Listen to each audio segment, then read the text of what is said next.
আসসালামু আলাইকুম প্রিয় সি গ্রেড ফার্মাসিস্ট ভাই বোনেরা, আমি আবারও আপনাদের সামনে হাজির হয়েছি নতুন আরও একটি ভিডিও নিয়ে। প্রিয় বন্ধুরা, গত ক্লাসে আমরা 4 নম্বর রিটেন পার্ট যে অংশটি ভিডিও করেছিলাম, আজকে সেই 4 নম্বর ক্লাসেরই MCQ অর্থাৎ মাল্টিপল চয়েস কোশ্চেন এর সমাধান দিব ইনশাআল্লাহ। তো বন্ধুরা,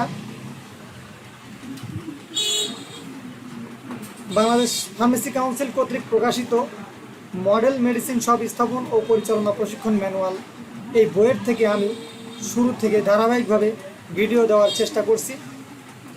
আশা রাখি আপনারা আমার এই ভিডিওগুলো ফলো করলে অবশ্যই আপনারা আপনাদের সামনের যে ক্লাস কার্যক্রম এবং পরবর্তীতে যে পরীক্ষা সেটিতে ভালো ফলাফল অর্জন করতে পারবেন। তো বন্ধুরা, কথা না বাড়িয়ে চলুন আমরা আমাদের যেই 4 নম্বর যে ক্লাস, সেই ক্লাসের MCQ পর্ব, সেই পর্বতে আমরা ফিরে যাচ্ছি। তো বন্ধুরা, চলুন আমরা আমাদের যে MCQ কোশ্চেন এবং এর উত্তর সেটা এখনই আমরা শুরু করব। মডেল মেডিসিন সব স্থাপন ও পরিচালনা প্রশিক্ষণ ম্যানুয়াল, মূল যে বইয়ের নাম, সেশন 2 ও সেশন 3 এর কিছু অংশ, MCQ পার্ট, ক্লাস নম্বর 4।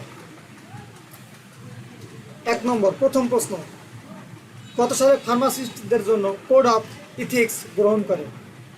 কত সালে ফার্মাসিস্টদের জন্য কোড অফ ইথিক্স গ্রহণ করে? ক 1992 সালে, খ 1994 সালে, গ 1982 সালে, ঘ 1984 সালে। সঠিক উত্তর হবে খ 1994 সালে।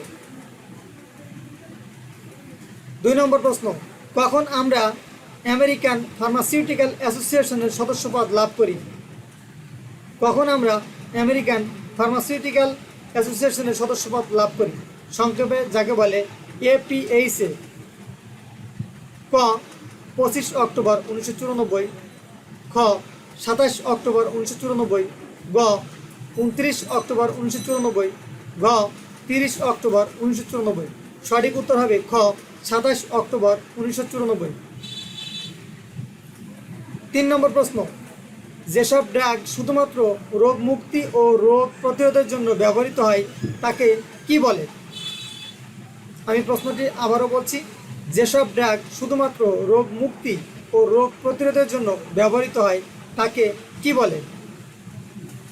ক মেডিসিন, খ ঔষধ, গ ড্রাগ, ঘ সবগুলি সঠিক।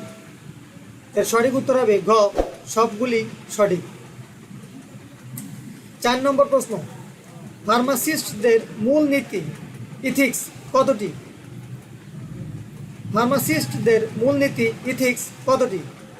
ক 5টি, খ 6টি, গ 7টি, ঘ 8টি। সঠিক উত্তর হবে ঘ 8টি। 5 নম্বর, গ্রেড সি ফার্মাসিস্টদের দায়িত্ব কয়টি? গ্রেড সি ফার্মাসিস্টদের দায়িত্ব কয়টি? ক 9টি, খ 10টি, গ 11টি, ঘ 12টি। সঠিক উত্তর হবে গ 11টি। ড্রাগের উৎস কোনটি?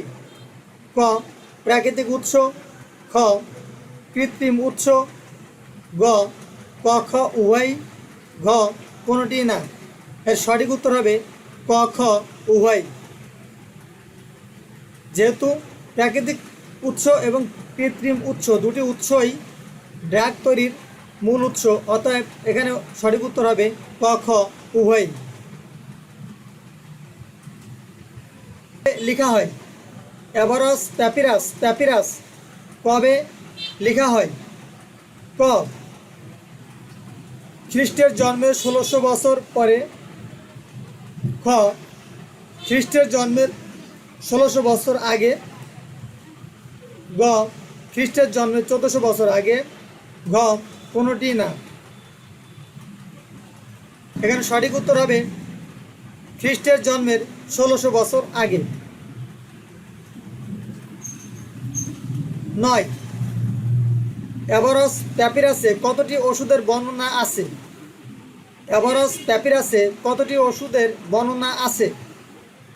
ক 700টি, খ 800টি, গ 760টি, ঘ 365টি। সঠিক উত্তর হবে ক 700টি। 10 নম্বর, অ্যাভারোস প্যাপিরাসে কতটি ফর্মুলা ছিল? আমি প্রশ্ন আবারও বলছি, অ্যাভারোস প্যাপিরাসে কতটি ফর্মুলা ছিল?